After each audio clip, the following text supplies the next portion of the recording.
আর সামনে যে নিউক্লিয়ার যুদ্ধ হতে যাচ্ছে আল্লাহু আলাম কবে হবে, এবং এটা হইলে যে কি হবে পৃথিবীর অবস্থা আল্লাহই ভালো জানে।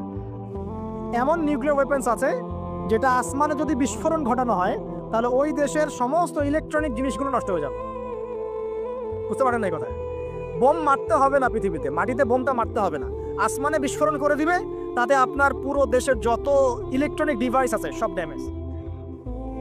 এটা এই যুগ। ওই হিরোশিমা নাগাসাকির কথা মনে আছে? কি হয়েছিল ওখানে বলেন? দুইটা বোম ফেলা হয়েছিল, পারমাণবিক বোমা। কে ফেলেছিল? কে ফেলেছিল? আমেরিকা। আচ্ছা, ওই বোম দুটার নাম কি? হ্যাঁ, এই তো জানেন, লিটল বয় আর ফ্যাট ম্যান। ওই দুইটা বোম পড়ে যে কোটি কোটি মানুষ মারা গেল, এখন পর্যন্ত জাপানের মানুষ তার তেজস্ক্রিয়তায় ভোগে। এখনকার পারমাণবিক ওয়েপন্সগুলো তার চেয়ে অনেক অনেক অনেক বেশি শক্তিশালী, হাজার লক্ষ গুণ বেশি শক্তিশালী হতে পারে। রাশিয়ার কাছে এমন সুপারসনিক মিসাইলস আছে, নিউক্লিয়ার মিসাইলস, যেগুলো শব্দের গতিবেগের চাইতেও 10 গুণ বেশি যেতে পারে। শব্দের গতিবেগ কত হার্টজ বলো? তোমার সায়েন্সে পড়ো নাই? তো এই শব্দের গতিবেগের চাইতেও 10 গুণ 20 গুণ বেশি যেতে পারবে কি একটা মিসাইল। মানে মিসাইল আবার আকাশ প্রতিরক্ষা ব্যবস্থা বলে একটা কথা আছে। আকাশ প্রতিরক্ষা ব্যবস্থায় ওই মিসাইলগুলোকে ডিফেন্ড করে দেওয়া যায়, ধ্বংস করে দেওয়া যায় আকাশেই। ওই প্রতিরক্ষা ব্যবস্থাও ধরতে পারবে না কত জোরে মিসাইল যাচ্ছে। এবং সেই রাশিয়াকে উস্কে দিচ্ছে এখন পশ্চিমারা, ফেলো একটা বোম, ইউক্রেনে একটা বোম ফেলো খালি। ও যদি একটা ফেলেই দেয় তখন দেখবেন পশ্চিমারা সবাই মিলে আবার যুদ্ধে নেমে যাবে, পুরো বেসাকার হয়ে যেতে পারে। আল্লাহু আলাম, আল্লাহ ভালো জানেন। তবে এটা সময়ের ব্যাপার মাত্র যে বিশ্বে একটা ভয়ঙ্কর প্রলয়কারী কিছু একটা হতে যাচ্ছে। বলবো যে ভবিষ্যৎবাণী করে বেড়াচ্ছে। ভবিষ্যৎবাণী করি নাই, আপনার বর্তমান সম্পর্কে জ্ঞান নাই বলেই বর্তমানকে আপনার ভবিষ্যৎ মনে হয়। বর্তমান সম্পর্কে আপনি অজ্ঞ বলেই বর্তমানের জ্ঞানটাকে আপনার কাছে ভবিষ্যৎ মনে হচ্ছে। বর্তমান সম্পর্কে জ্ঞান অর্জন করেন, দেখবেন সঠিক বুঝতে পারবেন। বর্তমান বিশ্বের যে অবস্থা, পুরো বিশ্বের প্রায় প্রতিটা রাষ্ট্রই আসন্ন বিপদের সম্মুখীন। এগুলো দেখার জন্য এক চোখ যথেষ্ট না।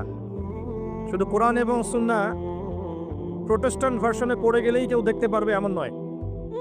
এগুলো দেখা এবং বোঝার জন্য আল্লাহর নূর দরকার। কি দরকার? আল্লাহ পাকের নূর দরকার।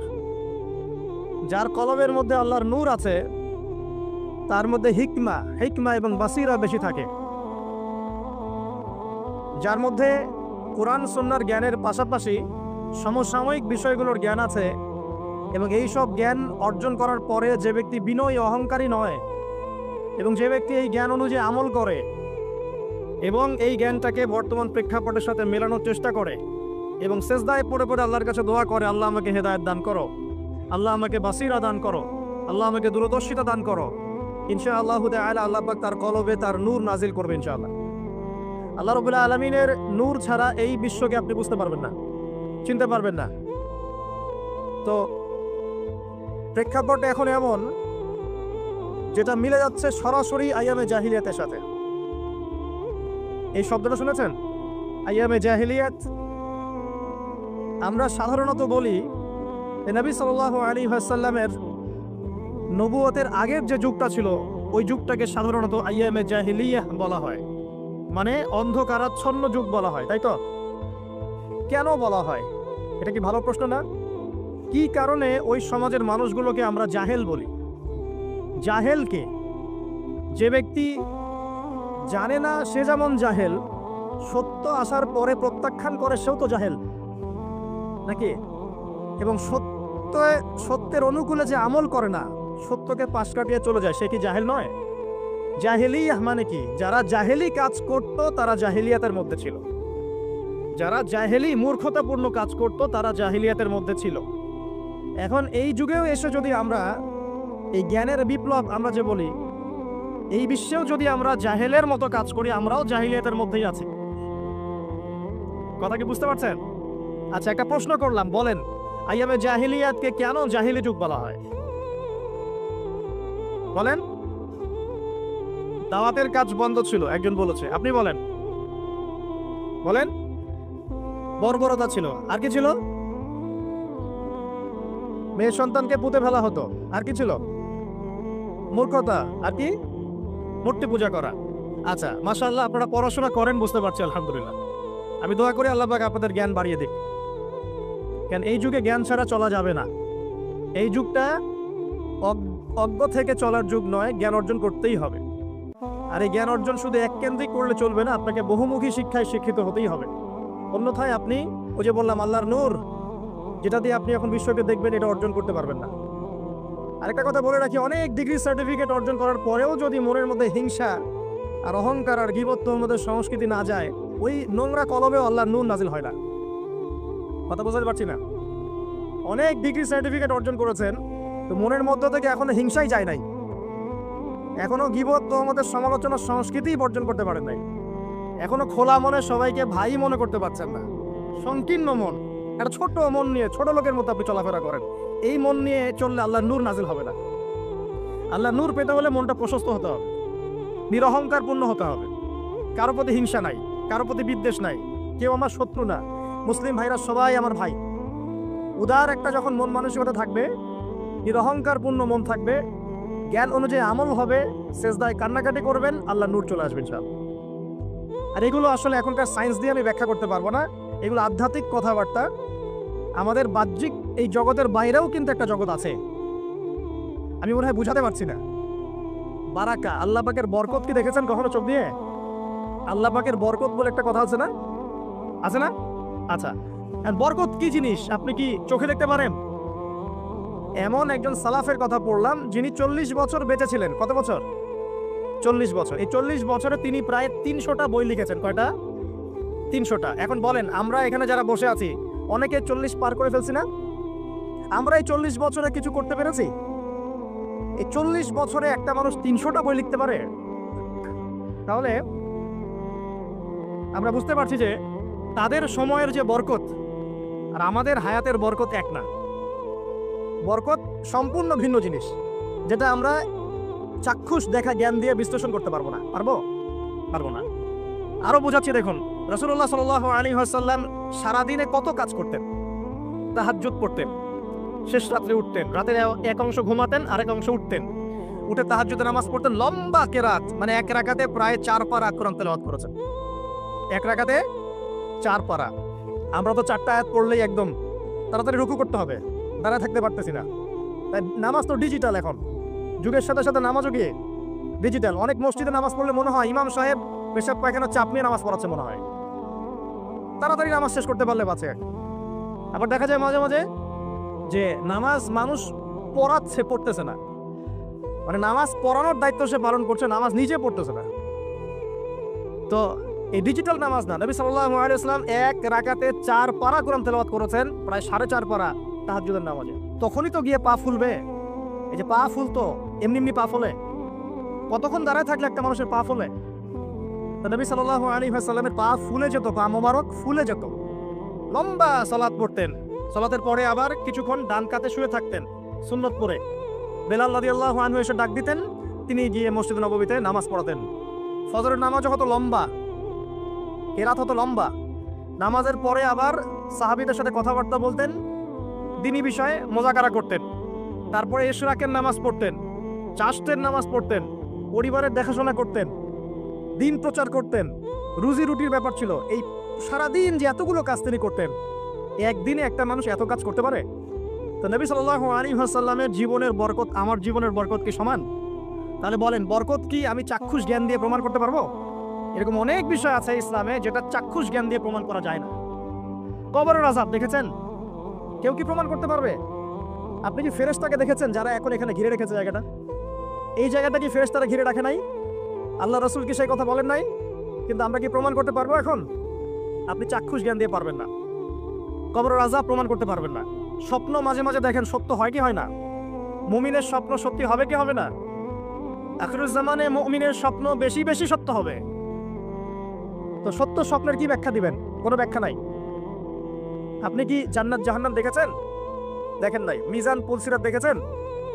রূহ, আপনার শরীরে একটা রূহ আছে, আত্মা, এটা কি দেখেছেন? এখন এই যে বিষয়গুলো দেখা যায় না, আধ্যাত্মিকত্ব, বারাকা, আল্লাহর নূর, কবরের আযাব, পরকাল, ফেরেশতা, জিনজাতি, তো এগুলোকে আমরা তো বাহ্যিক জ্ঞান দিয়ে ব্যাখ্যা করতে পারবো না। পারবো? তাই বলে কি এগুলোর অস্তিত্ব নাই? বলেন, এগুলোর অস্তিত্ব আছে কি নাই?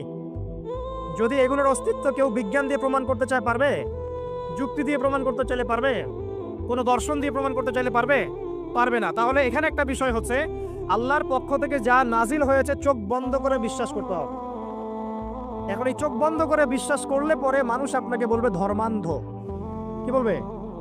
এবং ইসলামের এই মৌলিক বিষয়গুলোকে যদি আপনি চোখ বন্ধ করে মেনে চলেন, এখনকার বিশ্বের মানুষ আপনাকে বলবে আপনি মৌলবাদী। এখন আপনি বলেন, ইসলামের মৌলিক বিষয়গুলোকে মেনে না চললে কি কেউ মুসলিম হতে পারবে কিনা? পারবে? তাহলে পরিপূর্ণ মুসলিম হতে হলে আমাকে মৌলবাদী হতে হচ্ছে কিনা? আমি এটা দিয়ে কি বুঝাচ্ছি আল্লাহ পাকের নাজিল করা প্রতিটা বিষয়কে চোখ বন্ধ করে মানতে হবে। কিছু বিষয় আমার বুঝে আসবে, কিছু বিষয় আমার বুঝে নাও আসতে পারে। এখন যতগুলো বিষয় বললাম একটাও কি ব্যাখ্যা করতে পারবেন? কিন্তু এগুলো আপনাকে মানতেই হচ্ছে, কারণ আপনি মুসলিম। আল্লাহ বলেছেন, রাসূল বলেছেন, আমি মেনেছি। এখন আমার জ্ঞান কি আল্লাহ এবং তার রাসূলের জ্ঞানের চেয়ে বেশি না কম? এই পুরো মহাবিশ্ব যিনি পরিচালনা করছেন তার জ্ঞান বেশি না আমার জ্ঞান বেশি? এই পুরো মহাবিশ্বে শত কোটি গ্যালাক্সি আছে, এক একটা গ্যালাক্সিতে হাজার হাজার সৌরজগৎ আছে। এরকম শত সহস্র গ্যালাক্সি নিয়ে একটা আসমান গঠিত হয়। এরকম 7টা মহাদেশ আছে, সরি 7টা মহাবিশ্ব আছে। এই 7 মহাবিশ্বের উপরে আছে কুরসি, ওয়াসিআ কুরসিয়ুহুস সামাওয়াতি ওয়াল আরদ। তার উপরে আছে মহাসাগর, যার গভীরতা 500 বছরের পথ। তার উপরে আছে আল্লাহ রাব্বুল আলামিনের আরশে আজিম। আর আল্লাহ রাব্বুল আলামিন এই আরশের উপর সমুন্নত। সেই মহান আল্লাহকে আমরা বলি আল্লাহু আকবার। কি বলি? এই যে আল্লাহু আকবারের মর্ম বুঝলেন? এখন এই বিশাল সত্তা আল্লাহু আকবার, আল্লাহ পাক সবচেয়ে বড়, এই সর্বোচ্চ সত্তার জ্ঞান বেশি না আমার জ্ঞান বেশি? তার পক্ষ থেকে যখন কোরআন এবং হাদিস নাজিল হচ্ছে, আমাকে তো চোখ বন্ধ করেই মানতে হবে, নাকি আমি যুক্তি দিব? হ্যাঁ, কিছু বিষয় আমার বুঝে আসবে, কিছু বিষয় আমার বুঝে নাও আসতে পারে। কিছু বিষয় আমি সায়েন্স দিয়ে প্রমাণ করতে পারবো, কিছু নাও পারতে পারি। কিছু আমি দর্শন দিয়ে প্রমাণ করতে পারবো, কিছু নাও পারতে পারি। যেগুলো পারছি না সেগুলো আমার বা আমাদের জ্ঞানের সীমাবদ্ধতা। কথা কি বুঝতে পারছেন? এটা আল্লাহ পাকের জ্ঞানের বা আল্লাহ পাকের ওহির কোনো ত্রুটি নয়। আল্লাহর ওহির কোনো ত্রুটি আছে? এটা আমার জ্ঞানের সীমাবদ্ধতা। আসেন সামনে যাই। যে কথাটা বলতে গিয়ে এদিকে আসলাম, দেখুন এমন অনেক বিষয় আছে যেগুলো আমরা খালি চোখে ব্যাখ্যা করতে পারবো না।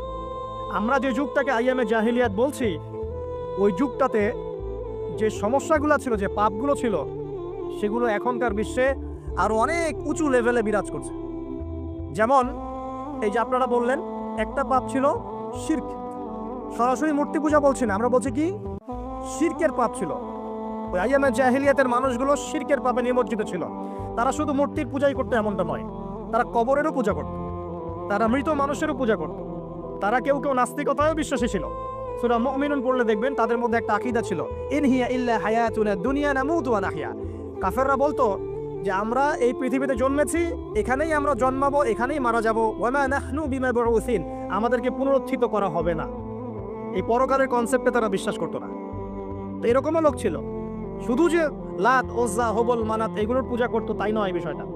এখানে কবর পূজাও ছিল, এখানে আপনার মৃত মানুষের পূজাও ছিল, এখানে গাছপালা, চন্দ্র, সূর্য, নক্ষত্রের পূজাও ছিল, আবার নাস্তিকতাও ছিল। এক কথায় আইয়ামে জাহিলিয়াতের সবচেয়ে বড় পাপ ছিল শিরক। কথা কি বুঝতে পারছেন ভাই? আচ্ছা, না বুঝলে বলবেন, শেষে গিয়ে প্রশ্ন করবেন, ইনশাআল্লাহ, সমস্যা নাই। তাহলে প্রথম যে পাপটার কথা বললাম সেটা কি? শিরক। এখন একটু এই 1400 বছর পরে চলে আসে, চলে এসে দেখেন এখনকার সমাজের দিকে তাকান, এখনকার মুসলিম রাষ্ট্রগুলোর দিকে তাকান, আর পুরো বিশ্বের দিকে তাকান। সবচেয়ে বড় সমস্যাটা কি বলেন? সবচেয়ে বড় সমস্যা কি শিরক নয়? আচ্ছা, মুসলিমরা কি এখন অনেকেই কবর পূজা করে না? মুসলিমদের মধ্যে অনেকেই দেখবেন যে মৃত মানুষের কাছে চাচ্ছে না, মৃত মানুষের কাছে সন্তান প্রার্থনা করে না, ওই যে ওখানে গিয়ে নজর মান্নত করছে না যে মৃত মানুষকে সন্তুষ্ট করলে আমার ভালো হবে, না হলে আমার কোনো ক্ষতি হয়ে যাবে, এটা মানুষ করছে না। মুসলিমদের মধ্যে বহু মানুষ আল্লাহর হালালকে হারাম করছে না, আল্লাহর হারামকে হালাল করে নিচ্ছে না, এটাও কিন্তু শিরক। আপনি কি জানেন যে আল্লাহর হালালকে হারাম করলে শিরক হয়? আল্লাহর হারামকে হালাল করলে শিরক হয়। সুদ হালাল না হারাম? না, সুদ তো ফরজ। সুদ হালাল না হারাম? সুদ তো এখনকার বিশ্বে ফরজ। সুদ ছাড়া এই বিশ্ব চলবে না। আপনি ঠিক বলছেন, কিন্তু সুদ ছাড়া এই বিশ্ব চলে না। যে কোনো কিছু করতে গেলে সুদ লাগবে। তো এখন যে সবাই এটাকে হালাল করে নিচ্ছে, এটা কি হচ্ছে? আল্লাহর হারামকে মানুষ হালাল করছে না? আচ্ছা বলেন, মদ হারাম না হালাল? বলেন। মদ তো ওয়াজিব নাকি? কয়টা ছেলে আছে স্মোক করে না? বলেন, কয়টা ছেলে দেখাতে পারবেন যারা স্মোক করে না? এখানে কারা কারা স্মোক করেন না? মাশাআল্লাহ, আলহামদুলিল্লাহ, মাশাআল্লাহ। হাত নামান, হাত নামান, হাত নামান। আল্লাহ পাক আপনাদের রক্তে এবং মাংসে বরকত দান করুন, দোয়া করি। যদি আপনি কোনো কমিউনিটির মধ্যে দেখাতে পারেন যে তারা মাদক থেকে দূরে আছে, তারা শুধুমাত্র ইসলামিক কমিউনিটি, অন্য কোনো কমিউনিটি না। যদি আপনি মাদক মুক্ত কোনো ক্যাম্পাস দেখাতে পারেন, সেটা হবে মাদ্রাসা। যদি পর্ন মুক্ত ক্যাম্পাস দেখাতে পারেন, দেখাতে হবে মাদ্রাসাকে। এখানে বিষয়টা হচ্ছে, যারা ইসলাম প্র্যাকটিস করে, কোরআন এবং সুন্নাহর বুঝ যাদের মধ্যে আছে, যাদের মধ্যে আল্লাহর ভয় আছে, এরা কখনো সুদ খাবে? এরা কি মদ খেতে পারবে? পারবে না। ইনশাআল্লাহ আপনারা কি জিনা করতে পারবেন? আল্লাহ পাক আপনাদেরকে ঈমান আমলের উপর অটুট রাখুন, আমিন। যে কথাটা বলছি, কেউ যদি আল্লাহর হালালকে হারাম করে নেয় আর কেউ যদি আল্লাহর হারামকে হালাল করে ফেলে, এটাকে কিন্তু শিরক বলা হয়। এই বিশ্বে কি এই সমস্যা নাই? বুঝেন না এই সমস্যা আছে কি নাই? আছে। সামনে আগান। এই বিশ্বের শিক্ষা ক্ষেত্রগুলো দেখবেন, এই শিক্ষা ক্ষেত্রগুলোর মধ্যে নাস্তিকতার শিক্ষা বাড়ছে না কমছে? বাড়ছে।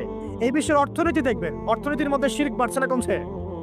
এখানে আপনাকে সুদ নিতে হচ্ছে, এখানে আপনাকে আল্লাহর নাজিলকৃত ইকোনমি বাদ দিয়ে পশ্চিমাদের নাজিলকৃত ইকোনমি বহন করতে হচ্ছে। এটার এক প্রকার কুফরি। আরও সমস্যা আছে। এই বিশ্বের ওয়ার্ল্ড অ্যাফেয়ার্সের দিকে তাকাবেন, দেখবেন বিশ্বের কয়টা জায়গা আপনি আমাকে দেখাতে পারবেন যেখানে মুসলিমদের মধ্যেও আল্লাহ রাব্বুল আলামিনের নাজিলকৃত বিধান দিয়ে বিচার ফয়সালা হচ্ছে? কয়টা দেখাতে পারবেন? তো যেখানে আছে খুব স্বল্প পরিসরে। পুরো বিশ্বের অবস্থা আজকে এমন। পর্নোগ্রাফি হালাল না হারাম? পশ্চিমা সংস্কৃতির মধ্য দিয়ে এটা সারা বিশ্বে ছড়িয়ে দেওয়া হয়েছে। মানুষ এখন এটাকে available part of our life এটা মনে করছে, আর কি common part of our life. পর্দা হালাল না হারাম? বলেন, পর্দা না করাটা হারাম না হালাল? আচ্ছা, এখন দেখেন, মিডিয়া বলেন, প্রিন্ট মিডিয়া বলেন, ইলেকট্রনিক মিডিয়া বলেন, বিভিন্ন প্রযুক্তিগত উন্নয়নের মধ্য দিয়ে নগ্নতাকে প্রমোট করা হচ্ছে কি হচ্ছে না? বলেন, হচ্ছে কি হচ্ছে না? এখন কি কাপড় খোলার দিকে মানুষ বেশি আগ্রহী না পরার দিকে? দেখবেন ইসলামের বুঝ যাদের মধ্যে নাই, এরা কাপড় খুলতে যাচ্ছে এখন।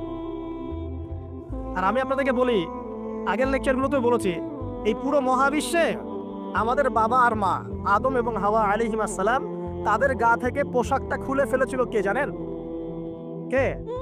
ইবলিস। যখনই তারা গাছের কাছে গেলেন, তখন কি হলো? ফালাম্মা যাকা আশ-শাজারা বাদাত লাহুমা সাওয়াতিহিমা। যখনই তারা গাছের কাছে গেলেন, তাদের কাপড় খুলে পড়ে গেল। তাহলে পুরো মহাবিশ্বে আমাদের পিতামাতাকে নগ্ন করে দিয়েছে কে? ইবলিস, শয়তান।